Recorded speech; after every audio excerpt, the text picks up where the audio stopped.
ସନ୍ତୋଷ YouTube ଚ୍ୟାନେଲକୁ ସ୍ୱାଗତ। ଆପଣମାନେ ଦେଖନ୍ତୁ ଆମେ ଯାଇ ଆସିଥିଲୁ ତାଳଚେର 12 ବର୍ଷ ପରେ ଆମ ଶଳା ଘରକୁ ଆସିଥିଲୁ। ଏ ଶଳା ଆଉ ଯାଉଛୁ ଏବେ ବିଦାୟ ଘରକୁ।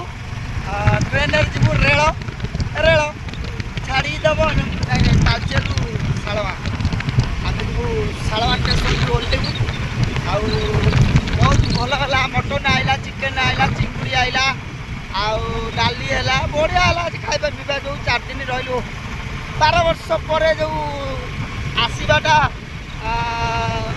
ଭାଇର ଶ୍ୱଶୁର ଘରକୁ ଅଲଗା ପ୍ରକାର ମଜା।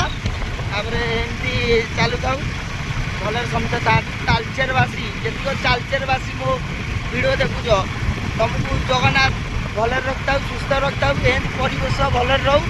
ଆମେ ଆସିବୁ, କାମ ଥିଲା ଆସିପାରୁନଥିଲୁ, ଗୋଟେ ସମୟ ସୁବିଧା ଦେଖିକି ଆସିଥିଲୁ।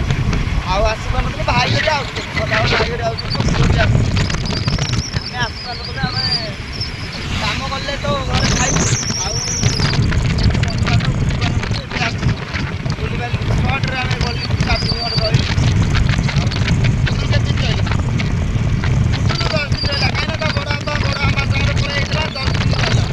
ଆମେ ଚାଲୁ ଏଇ ଅଟୋରେ ଆସୁଛନ୍ତି, ଦେଖାଯାଉଛି ଅଟୋ ଦେଖ, ଅଟୋରେ ପୁରା ଫିଲ ପୁରା ଫୁଲ୍। ଆଉ ଆମେ ତ ଚାଲୁ, ଆଉ ଆସିବୁ କେବେ ନେକ୍ସଟ ଭିଡ଼ିଓ ଦେଖାଯିବ, କେଉଁଦିନ ପଡ଼ିବ ସେ ଯୋଉଦିନ ତ ପଡ଼ିବ ଆପଣମାନେ ଜାଣିପାରିବେ। ଭିଡ଼ିଓ ପକେଇକି ଆଉ ପକେଇଲେ ତମେ ଜାଣିପାରିବ। ଏଇଠି ତାଳଚେର ଆଇଛି ଆଉ ତାଳଚେରରେ କାଲି ଯେଉଁ ବୁଲିଲୁ, ଆମେ ଶୁକ୍ରବାର ବୁଲିଲୁ, ଲସି ଆଗେ ହେଇଥିଲା, ଲସି ଭଲ ହେଇଥିଲା। এই অটোটা আসছেন